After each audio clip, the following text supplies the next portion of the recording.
రాష్ట్రంలో ఎంపీ ఎన్నికల కౌంటింగ్కు విస్తృత ఏర్పాట్లు చేస్తున్నారు అధికారులు. రేపు ఉదయం 8 గంటలకు ఓట్ల లెక్కింపు ప్రారంభం కాబోతోంది. ఫస్ట్ పోస్టల్ బ్యాలెట్లను లెక్కించనున్నారు. తర్వాత ఈవీఎంల కౌంటింగ్ జరగనుంది. రాష్ట్రంలో ఎంపీ ఎన్నికల కౌంటింగ్కు విస్తృత ఏర్పాట్లు చేస్తున్నారు అధికారులు. రేపు ఉదయం 8 గంటలకు ఓట్ల లెక్కింపు ప్రారంభం కాబోతోంది. ఫస్ట్ పోస్టల్ బ్యాలెట్లను లెక్కించనున్నారు. తర్వాత ఈవీఎంల కౌంటింగ్ జరగనుంది.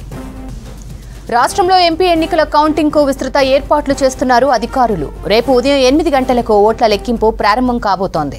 ఫస్ట్ పోస్టల్ బ్యాలెట్లను లెక్కించనున్నారు. ఆ తర్వాత ఈవీఎంల కౌంటింగ్ జరగనుంది.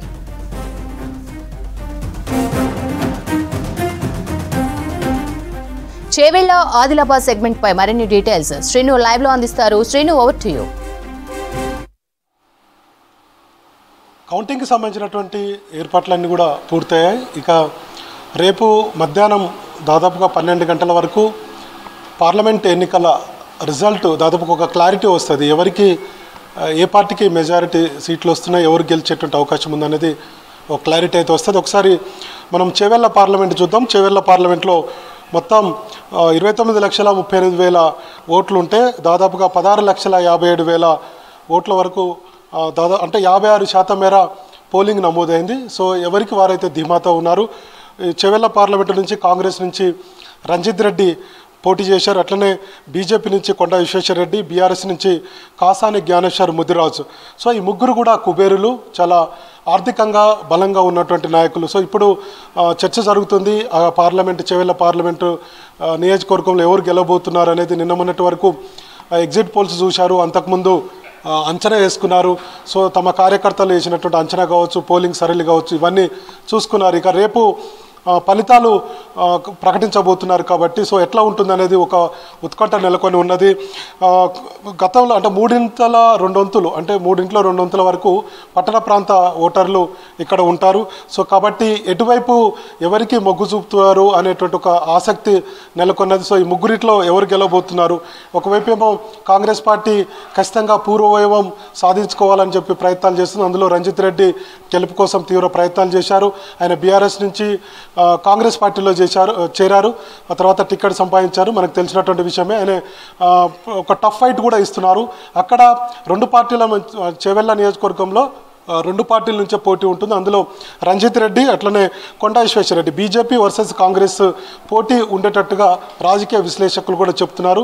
సో బీఆర్ఎస్ 3వసారి ప్రయత్నాలు చేస్తున్నారు. అంటే సిట్టింగ్ స్థానాన్ని మరోసారి గెలవాలని ప్రయత్నాలు చేస్తున్నది. బీసీ కార్డు తోటి ప్రజల్లోకి వెళ్ళింది, కానీ పోటీలో ఉండకపోవచ్చు అనేటువంటి చర్చ కూడా జరుగుతుంది. రేపు ఫలితాలు వెలువడతాయి, చూడాలి మరి ఎట్లా ఉంటుందో వాతావరణం. త్రిముఖ పోటీ అని చెప్తున్నప్పటికీ కూడా ఖచ్చితంగా కాంగ్రెస్, మరోవైపు బీజేపీ, ఈ ఇద్దరు నేతల మధ్యనే పోటీ ఉండేటువంటి అవకాశాలు అయితే మనకు కనపడుతున్నాయి. సో ఇక్కడ పెద్ద ఎత్తున అంటే బీజేపీ, కాంగ్రెస్ ఈ 2 పార్టీల మధ్య పోటీ ఉంటుందని చెప్పి స్థానికంగా ఉన్నటువంటి నేతలు కూడా చెప్తున్నారు. రేపు మనకు 11:30-12 గంటలకల్లా ఒక క్లారిటీ అయితే వచ్చేటువంటి అవకాశం ఉంది.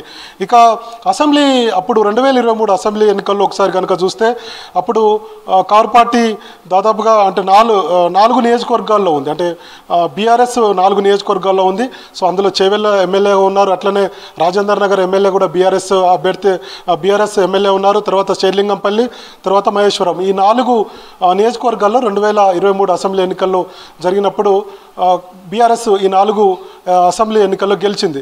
సో ఆ తర్వాత కాంగ్రెస్ పార్టీ 3 అసెంబ్లీ ఎన్నికల్లో గెలిచింది. తాండూరు, వికారాబాద్, పరిగి, ఈ 3 ఎమ్మెల్యేలు కూడా కాంగ్రెస్ పార్టీకి ఉన్నారు. సో శతవిధాల ప్రయత్నాలు అయితే చేశారు తమ అభ్యర్థి గెలుపొందేందుకు. ఇంకొక వైపు బీజేపీకి అక్కడ ఉన్నటువంటి 7 అసెంబ్లీ నియోజకవర్గాల్లో ఎక్కడ కూడా ఎమ్మెల్యే అభ్యర్థులు లేరు. సో ఒక ఓన్లీ మోడీ వేవు, లేదంటే అక్కడ ఉన్నటువంటి స్థానికంగా ఉన్నటువంటి నేత కొండా విశ్వేశ్వరరెడ్డి, వీళ్ళని చూసే ఓటు వేయాల్సినటువంటి పరిస్థితి. మొత్తానికి బీజేపీ క్యాడర్ కావచ్చు, ఆర్ఎస్ఎస్కి సంబంధించినటువంటి వింగ్స్ కావచ్చు, అంటే విశ్వ హిందూ పరిషత్ కావచ్చు, బజరంగ దళ్, ఇట్లా హిందూ వాహిని, ఇవన్నీ కూడా ఆర్ఎస్ఎస్కి సంబంధించినటువంటి సంఘ పరివార సంస్థలన్నీ కూడా కొండా విశ్వేశ్వరరెడ్డి గెలుపు కోసం ప్రయత్నాలు అయితే చేశారు. సో మనకు రేపు మధ్యాహ్నం కల్లా ఒక క్లారిటీ అయితే వచ్చేటువంటి అవకాశం ఉంది.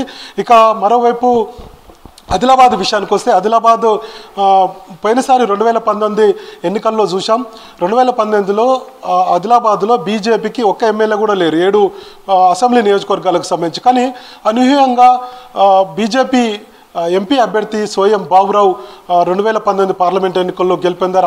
అందరి అంచనాలు మించి ఆయన గెలుపొందడంతో అప్పుడు మోడీ వేవ్ ఉంది కాబట్టి సోయం బాబురావు గెలుపొందారనేటువంటి ఒక చర్చ జరిగింది. రాజకీయ విశ్లేషకులు కూడా ఇదే చెప్పారు. ఎందుకంటే ఒక పార్లమెంట్ నియోజకవర్గంలో 7 అసెంబ్లీ నియోజకవర్గాలు, అందులో ఒక్కరు కూడా ఎమ్మెల్యేలుగా భారతీయ జనతా పార్టీకి లేరు. ఓన్లీ కేడరు, తర్వాత ఇందాక మనం చెప్పినట్టుగా భారతీయ జనతా పార్టీకి సంఘ పరివార సంస్థలు ఇవన్నీ కూడా పనిచేశాయి. మోడీ వేవ్ కూడా అనుకూలించింది కాబట్టి అప్పుడు 2019లో బీజేపీ ఎంపీగా బాబురావు గెలుపొందారు. సో ఇప్పుడు ఏం చేసిందంటే భారతీయ జనతా పార్టీ బాబురావుకు టికెట్ ఇవ్వకుండా గోడెం నగేష్కు టికెట్ ఇచ్చింది. సో ఇక్కడ కొంత అసంతృప్తి వ్యక్తం చేసినప్పటికీ కూడా బాబురావును బుజ్జగించి గోడెం నగేష్కి టికెట్ ఇచ్చారు. అట్లనే ఇక ఆత్రం సుగుణ కాంగ్రెస్ పార్టీ నుంచి ఈమె టీచర్. సో కొంత అక్కడ ఉన్నటువంటి ఎస్టీలలో కొంత పట్టున్నటువంటి నాయకురాలు.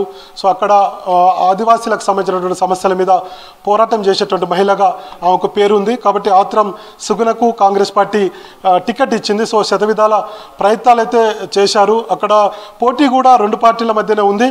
సో అందులో బీజేపీ అట్లనే కాంగ్రెస్ ఈ 2 పార్టీల మధ్యనే పోటీ ఉందనేది ఇప్పుడున్నటువంటి అంటే అక్కడ అంచనా వేస్తున్నటువంటి రాజకీయ విశ్లేషకులు కావచ్చు, లేదంటే అక్కడ ఉన్నటువంటి 2 పార్టీలకు సంబంధించినటువంటి క్యాడర్ కూడా చెప్పింది. అయితే బీఆర్ఎస్ నుంచి ఆత్రం సక్కు ఉన్నారు, మాజీ ఎమ్మెల్యే, గతంలో కాంగ్రెస్లో కూడా ఎమ్మెల్యేగా ఉన్నారు. ఆయనకు బీఆర్ఎస్ టికెట్ ఇచ్చింది. సో పోటీలో ఉంటారా లేదా అనేది పక్కకు పెడితే సో మనకున్నటువంటి సమాచారం, రాజకీయ విశ్లేషకులు చెప్తున్నటువంటి సమాచారం అక్కడ కాంగ్రెస్ వర్సెస్ బీజేపీ ఒక టఫ్ ఫైట్ జరిగేటువంటి అవకాశం అయితే ఉంది. సో ఎవరు గెలుస్తారనేది కూడా కొంత ఆసక్తికరంగా ఉంది. ఇంకొక వైపు బీజేపీకి 4 అసెంబ్లీ సీట్లలో మొన్న జరిగినటువంటి ఎమ్మెల్యేలు 4 ఎమ్మెల్యేలు ఉన్నారు కాబట్టి వాళ్ళందరూ కూడా తీవ్ర ప్రయత్నాలు చేశారు. అక్కడ ఉన్నటువంటి గూడెం నగేష్ బీజేపీ ఎంపీ అభ్యర్థి కోసం ప్రయత్నాలు చేశారు. కొంత అసంతృప్తులు ఉన్నప్పుడు కూడా వాళ్ళందరినీ మంచిగా చేసుకున్నటువంటి ప్రయత్నాలు నగేష్ చేశారు.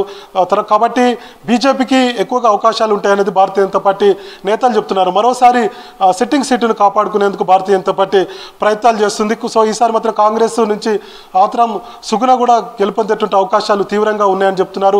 సో ఆ అంచనాలు ఎవరికి వారు ఉన్నప్పటికీ కూడా ఈ 2 పార్టీల మధ్య అయితే ఒక టఫ్ ఫైట్ నడుస్తుంది. ఇందాక మనం చెప్పుకున్నట్టుగా రేపు 11:30 నుంచి 12 గంటలకల్లా ఆదిలాబాద్కు సంబంధించినటువంటి అభ్యర్థులు ఎవరు లీడ్లో ఉండబోతున్నారు, ట్రెండ్స్ ఎలా ఉండబోతుంది, అటు బీజేపీ గెలవబోతుందా, తర్వాత కాంగ్రెస్ పార్టీ గెలవబోతుందా అనేది మనకైతే క్లారిటీ వచ్చేటువంటి అవకాశం అయితే ఉంది. మరి చూడాలి ఎట్లా ఉండబోతుంది ఏంటనేది మనకు రేపు తెలిసేటువంటి అవకాశం ఉంది.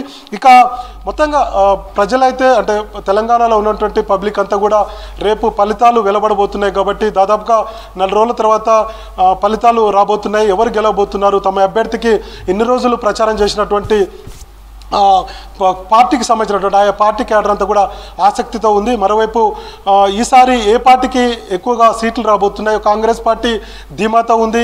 ఖచ్చితంగా మేము 13 పార్లమెంట్ సీట్లలో గెలవబోతున్నటువంటి ఒక ధీమాతో ఉంటే భారతీయ జనతా పార్టీ కూడా డబల్ డిజిట్ రాబోతుందని చెప్తున్నారు.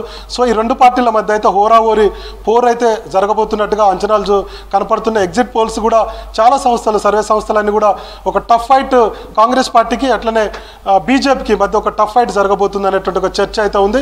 మరి మనకు రేపు మధ్యాహ్నంకల్లా ఫలితాలు వెలువడబోతున్నాయి. చూడాలి ఎవరు గెలవబోతున్నారు, ఎవరు అదృష్టాన్ని పరీక్షించబోతున్నారు, ఎవరు ఎంపీ కాబోతున్నారు అనేది ప్రజల్లో కూడా ఆసక్తి ఉంది.